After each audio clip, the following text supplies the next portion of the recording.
What's up, guys? Welcome back to the Live Ready Fitness podcast. And today, let me warn you, if you do not want to stay healthy, if you want to continue to get injuries, go ahead and turn it off. All right? Because today, we're going to help you learn to hopefully prevent some injuries from happening.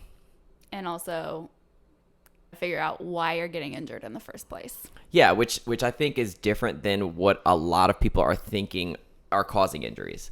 I know for most people, what I hear is it's always the last rep that did it. Whether they're doing a back squat or a pull-up, it's like, man, I did that one pull-up, and that one pull-up is what caused my shoulder to just start hurting really bad. Yeah. Right?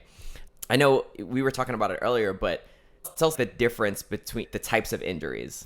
Yeah, I think injuries that we run into in functional fitness really are so different than a sports injury, a car accident. So if you get in a car accident or you're a football player or a rugby player, whatever, injuries can happen in a one-time thing. Someone tackles you wrong and you tear your ACL. That's a one-time thing. You could have had a perfectly healthy knee before that. Where functional fitness injuries generally happen because of overuse, or we're just breaking down your muscles and not letting them recover, which is another way to say overuse. And we associate it with, well, like you said, that it was that one back squat. It was the last pull-up I did. It's really, in functional fitness, it's generally not that. Yeah, and you say functional fitness, or we say functional fitness, but it's really all fitness modalities. Any type of exercising that you're doing or playing sports, you're always going to have a chance for injury. Now, Right. some things are correlated with having a higher chance of injury than other things, but regardless, is what we're going to talk about is going to be applicable to any training that you're doing. Because when you train, when you're working out, when you're doing resistance training or whatever it is, generally speaking, if you're trying to build some sort of muscle, you have to tear that muscle down. Right.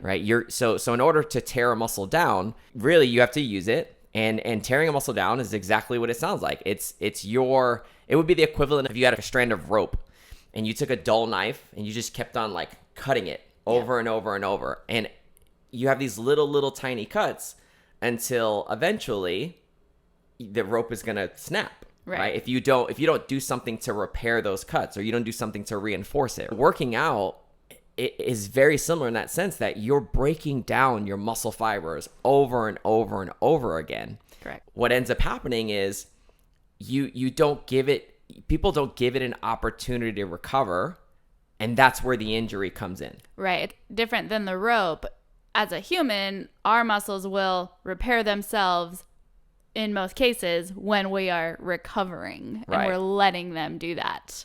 Sure. It's super important. And I think that's where a lot of people are missing the mark. They're not understanding that you cannot go from 0 to 100 when it comes to working out, especially on certain types of working out, functional fitness being one of them, because you'll see workouts with higher reps, higher weights, that kind of thing.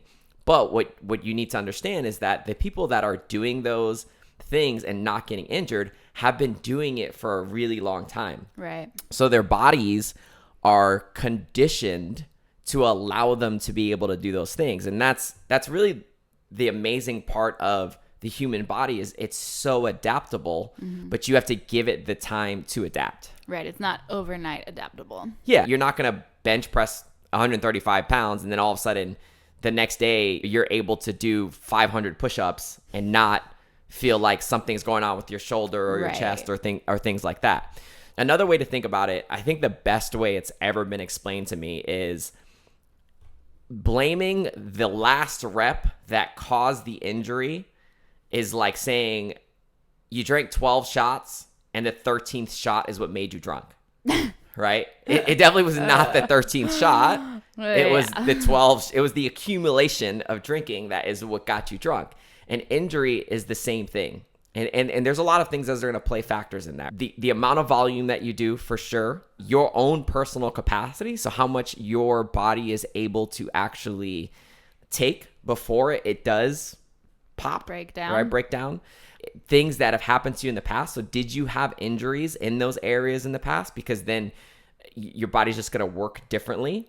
And then some of the other stuff is just, which we're going to go over on how to prevent this, is fueling. So we'll kind of talk about each of these things and how they are going to affect the injury.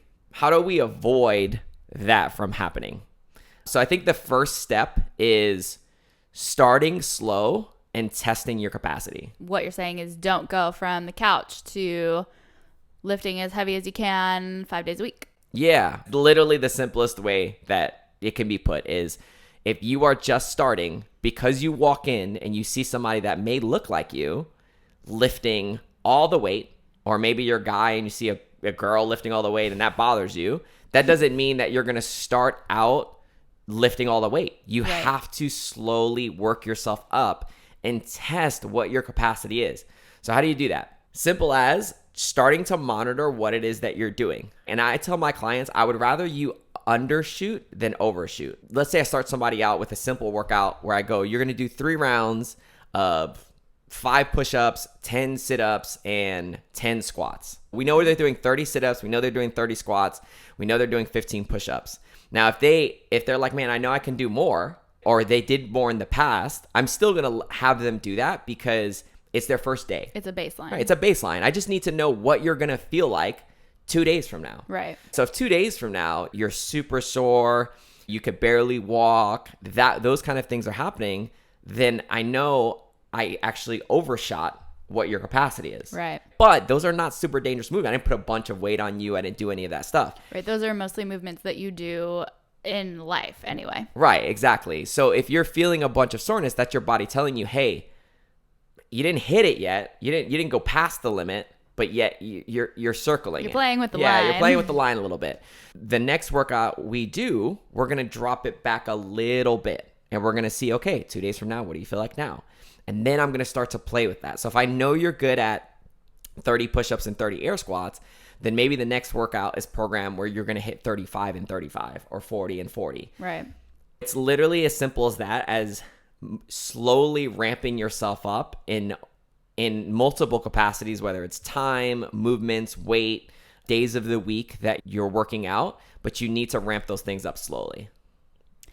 Yeah, I think the next thing we kind of talk about is similar, is tracking your numbers, which is, I mean, both weights and reps, which you kind of just touched on, but keeping track of, one, how much weight you're lifting, which if you've worked out in our gym or with any of us, you know that we keep track, especially of the weights, but also of the reps. How many did you do before you started hurting, right? Yeah, I did talk about that. That's how much this all comes together, you know, but it is really important, because if you going to the gym and just saying, I feel good today, so I'm going to put more weight on there. Don't get me wrong. I get it. Some days you're just like, I want to try it. I feel it. I know I can lift a little bit of a heavier weight. But if you're doing that daily, you're going to end up injuring yourself, because again, there's no way for you to know, have I ever done these numbers at this amount of reps? So maybe I need to be careful, or I need to know, hey, I'm going to try this today, but I really need to pay attention to what I'm going to feel like a day or two from now. Right. And that's kind of a segue into the next point, which is listening to your body and recovering, giving yourself adequate time to recover. Listening to your body recovery is so important. I don't think enough people realize how important recovery is. Recovery is not running. Right? Like running is one of the things that causes the most injury. You have to recover in the sense that you can do it one of two ways. There's active recovery, and then there's really rest, right? So, which is written in a blog post if you go to our website. Yeah. Active recovery would be more, you're just moving for quality. You're using under 60% of your weight. Your heart rate's not getting jacked. Maybe you're just doing mobility work, very, very simple things that's just going to get your body moving, your blood flowing. Maybe you're practicing some drills. Rest is when you lay your ass in the bed and you don't move, right? Or you just have like a Sunday barbecue day, or you just do your tasks for the day. You're relaxed. You're just hanging out. That's recovery, or that's rest. And of course, sleep is going to be a huge part of that. If you're super sore, that's not your body's code for telling you to go harder. Right. You're not going to work out your soreness. Right. You will. The soreness will go away as you get warm, but it's going to be worse. It will come back. Right. And your body's already telling you that you're coming close to your limit. So you have to be really careful when you're dealing with soreness, and you have to make sure that recovery is part of your plan. And if you don't understand recovery, you need to talk to somebody about it. Yes, absolutely. So. The next thing that we talk about is putting mechanics before intensity, and we are really big advocates of this. So Elliot, explain that to us. Yeah, if you look at the way CrossFit explains it or puts it, is you need to follow mechanics, consistency, intensity. And mechanics means when you're doing a movement, can you do that movement the way it's intended to be done? Really easy visual of that is most people have done some capacity of deadlifting in their life, which is simple as picking something up off the ground and lifting it up. But we know, and most people have really seen it coached in some capacity of the back needs to be straight when you lift something up, right? Mm-hmm. Or lift with your legs. You hear that a lot. Lift with your leg. All of those things are mechanics to movements. Mm-hmm. And if you don't understand the mechanics of movement, you don't know how your body is actually supposed to be moving the weights and the things that you're moving, then your chances for injuries are going to be higher, because there's certain parts of your body that are not meant to be carrying load a certain way, or it needs to be set in a really rigid position for you to do it without getting injured. Mechanics is always going to come first. Are you doing the movement correctly? And if you're not, then you shouldn't be adding weight and intensity. Yes, you should not be lifting incorrectly and heavy. Right. I know when I coach, one of the things I hear a lot of is we start out with a PVC pipe. So instead of a barbell, we use a little plastic pipe. And a lot of the times I hear, oh, I can't do this lift because I can't feel it. There's not weight on it. Guys, that's nuts to me, yeah. Right? Because if you can't do it with no weight, the weight is going to make it harder. Right? So if you're like, I need weight to be able to do this correctly, I don't know that that's the case. And maybe some coaches think differently, but that's not the case to me. So you got to have the mechanics. You need to be able to do it no matter what. And then the second thing is consistency. So simple as, are most of your reps looking the same? If you did 10 reps, are 8 of those reps good? Sound mechanics. Are they good? Yeah, right. Not just the same. Exactly. And then from there, then we add intensity. And intensity could be weight, how fast you're moving, how long the workouts are. That kind of stuff is added after the mechanics and consistency is there. And if the mechanics and consistency drastically break down as you get heavier and as you go faster, scale it back. Right. Please. That's your body telling you to dial it back. That's a really easy way to really prevent injury, is really sound mechanics and making sure that you're not adding the intensity before you actually have that. Yeah. And then the last thing we kind of touch on is proper fueling and what you're putting in your body.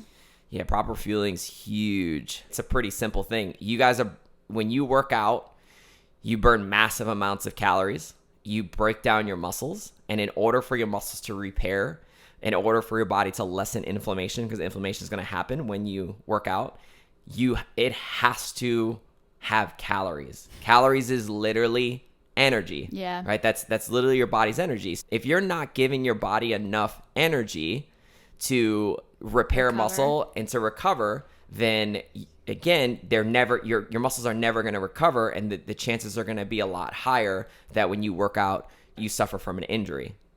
To also go with that is, if we're thinking, hey, calories is our energy, which means fuel is our energy, then I hope that you look at yourself as a person or body or a machine that needs premium fuel, right? like we're not Amen. Yeah, we're not Toyota Corollas, we're Ferraris, right? And so we need to fuel ourselves with premium fuels. Not only is the quantity of food that you're eating important, which let's just go back to you shouldn't be eating 1,200 calories a day and doing a workout. At this point, I mean, I don't know anybody that should be doing that outside of like 5-year-old and lower. Right. And they shouldn't be lifting heavy anyway. Right. But making sure that you're getting proper nutrients so that your body runs just as efficiently as it's getting fueled. Right. What we're saying is we don't want you eating 2,000 calories of Oreos.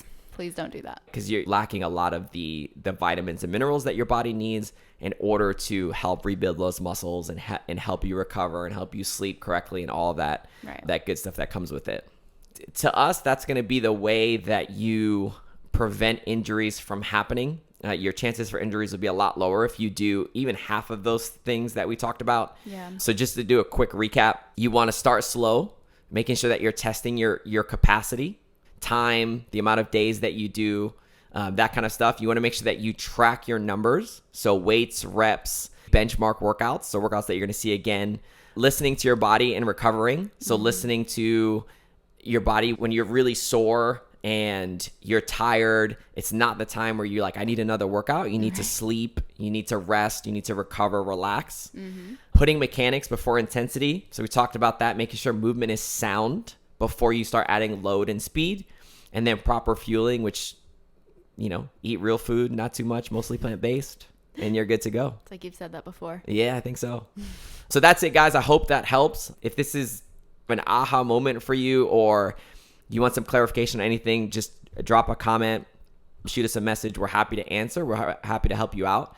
If you are getting injured a lot or you're getting a lot of tweaks, that's not part of fitness. That really shouldn't be part of life. Right. That's like a normal thing. Yeah. You're not like, I had a client, somebody was in here. I was like, do your knees bother you a lot? Just watching her squat. And she's like, doesn't everybody's? And my answer was absolutely not. And someone lied to you when they told you that's normal. Yeah, absolutely. So you can definitely work out and feel good and not get injured. And hopefully this helps you on the path. Yeah. Thanks, guys. Later.